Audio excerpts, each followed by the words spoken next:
दोस्तों, हमारा मन एक पल खुश रहता है तो दूसरे ही पल उदास हो जाता है। कभी इधर भागता है तो कभी उधर भागता है। इस अश्वरूपी मन को कैसे अपने वश में किया जाता है, हम इसे एक बुद्ध कहानी के माध्यम से जानेंगे। तो वीडियो को बिना स्किप किए अंत तक जरूर देखें। बहुत ही प्रसिद्ध कहानी है। आज से लगभग 1500 साल पहले भारत में एक बौद्ध भिक्षु रहा करते थे। उनका नाम था बोधिधर्मा।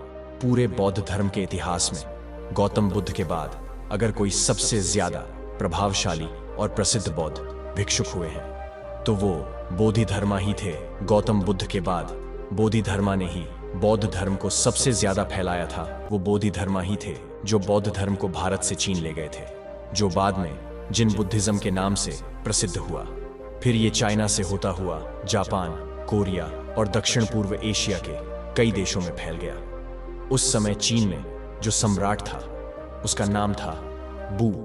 सम्राट बू ने गौतम बुद्ध और उनके शांति के विचारों के बारे में बहुत सुन रखा था और वो उनसे बहुत प्रभावित भी था। कहा जाता है कि सम्राट बू सालों इंतजार करता रहा कि महान हिमालयों की दुर्गम घाटियों को पार कर भारत की ओर से कोई बौद्ध भिक्षु चाइना में आ जाए और उसे बुद्धिज्म वह उसके विचारों के बारे में बताए। जब बोधिधर्मा चाइना पहुंचे तो बूढ़ा सम्राट बू उनसे मिलने आया। उस समय सम्राट बू मानसिक अशांति की समस्या से गुजर रहा था। उसने बोधिधर्मा से कहा, मैंने बहुत कोशिश की, हर तरह से प्रयास करके देख लिया, लेकिन मेरे मन में शांति नहीं है। ये हर समय भटकता रहता है। क्या आप मेरे मन को शांत कर सकते हैं? बोधिधर्मा ने कहा, कहाँ है तुम्हारा अशांत मन? दो मुझे, मैं उसे अभी शांत करके देता हूँ। सम्राट को कुछ समझ नहीं आया और वह चुपचाप खड़ा रहा। बोधिधर्मा ने कहा, ठीक है, मैं तुम्हारा मन शांत कर दूंगा, लेकिन इसके लिए तुम्हें कल सुबह 4 बजे अकेले मेरे पास आना होगा। और हाँ, याद रहे, अपना अशांत मन अपने साथ ही लेकर आना, उसे भूलना मत। सम्राट बू को यह जवाब कुछ अजीब सा लगा।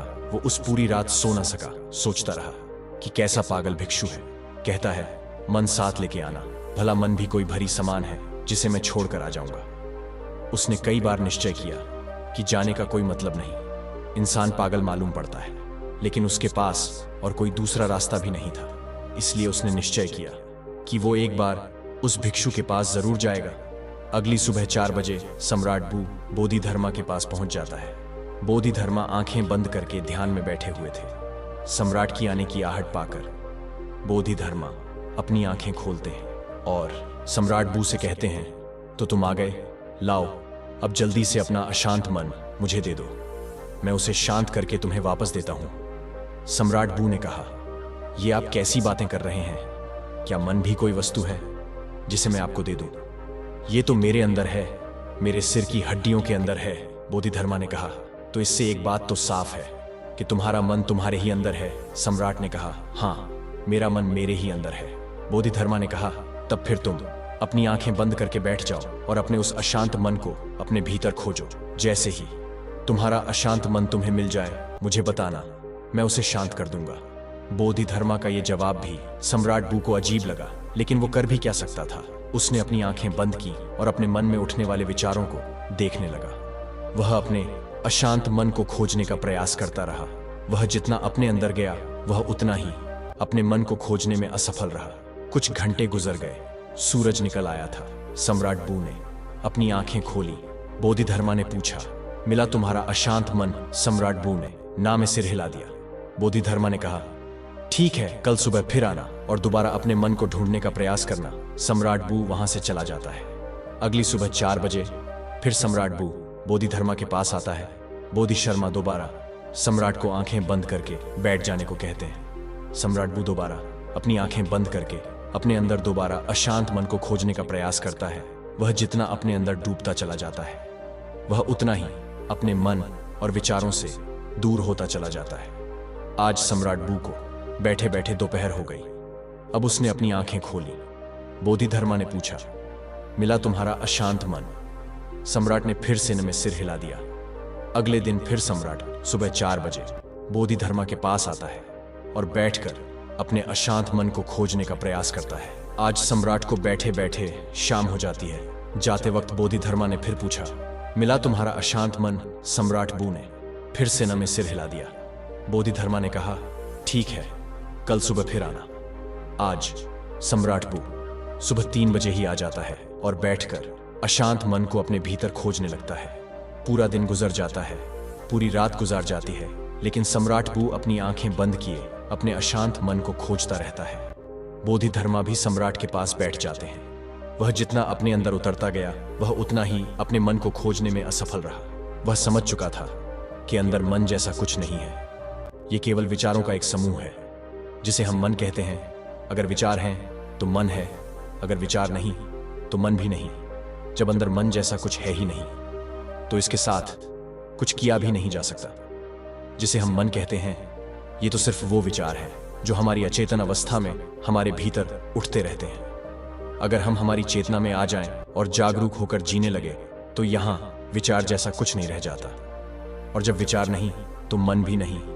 अब वो समझ चुका था कि बोधिधर्मा उससे बार बार ये क्यों कह रहे थे कि अपना मन मुझ दो, क्योंकि वे जानते थे कि मन जैसा कुछ नहीं होता। सम्राट बू ने अपनी आंखें खोली। बोधिधर्मा ने पूछा, मिला तुम्हारा अशांत मन? सम्राट ने कहा, अशांत मन तो नहीं मिला, लेकिन वो शांति जरूर मिल गई जिसकी मुझे तलाश थी। मैंने जब तक मन की तलाश नहीं की थी तब तक मैं बहुत परेशान रहता था, लेकिन जब मैंने तलाश की तब पाया कि मन जैसा कुछ नहीं होता। बोधिधर्मा ने कहा, जब भी तुम्हें अशांति महसूस हो तब आंखें बंद करके बैठ जाओ और अपने अंदर देखो कि ये अशांति कहाँ है, और तुम्हें तुम्हारे अंदर कोई अशांति नहीं मिलेगी। लेकिन हां, जब तुम खोजोगे तो तुम्हें तुम्हारे भीतर एक ऐसा इंसान जरूर मिलेगा जो बहुत ही शांत चित्त और स्थिर है। जैसे कि सम्राट बू ने महसूस कर लिया था कि मन कुछ और नहीं बल्कि हमारे विचार ही मन है। हम अपने विचारों पर नियंत्रण करके अपने मन को नियंत्रित रख सकते हैं।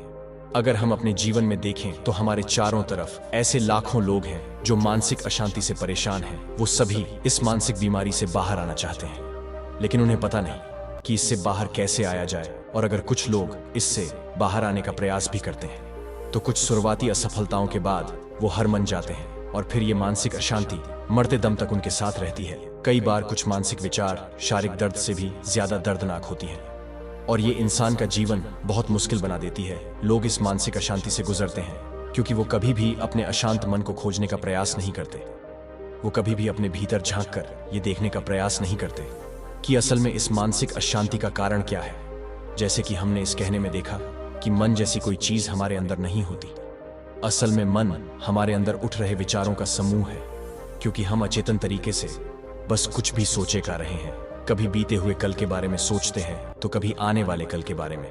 इन विचारों की भागा दौड़ी में हम ये भूल ही चुके हैं कि जवान न तो भूतकाल में है और न ही भविष्य में। जीवन तो आज में है, इसी पल में है जिसे हमने जीना ही छोड़ दिया है।